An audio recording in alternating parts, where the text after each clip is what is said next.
If I can do it in 1 week, magre-resign ka? Yes. O sige, call ako.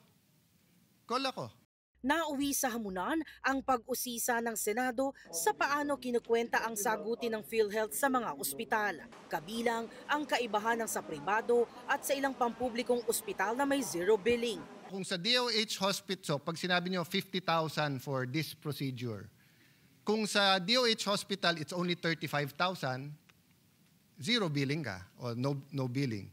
Pag pumunta ka sa isang private hospital and it's 50,000 within the case rate, zero billing ka. But kung ikaw mismo pupunta ka sa mas mahal na ospital and it's 70,000, bayad ka ng 20,000. Ayon kay Senate Minority Leader Alan Peter Cayetano, luma at hindi makatarungan ng PhilHealth case rates na 7 taon nang di na-update. Pag-amin ng DOH, 2017 pa huling narepaso ang case rates o yung sasagutin ng PhilHealth sa hospital bill, kaya di nakasabay sa inflation. Habang di pa napag-aaralan ulit, otomatiko munang dinadagdagan ng 30% ang lahat ng case rates. Hiwalay pa sa 50% na dagdag sa ilang piling serbisyo. Pero pagpunto ni Cayetano, kulang pa rin ang sinasagot ng PhilHealth lalo na kung komplikasyon.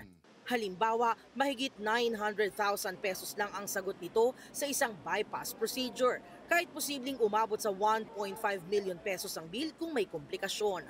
Humingi siya ng cost analysis o survey sa 160 hospitals na ayon kay Health Secretary Herbosa ay matagal gawin.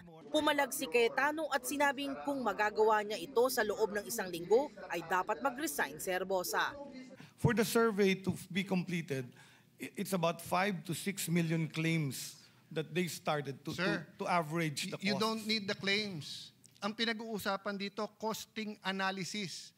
All you have to do is ask all the hospitals yung bawat magkano yon.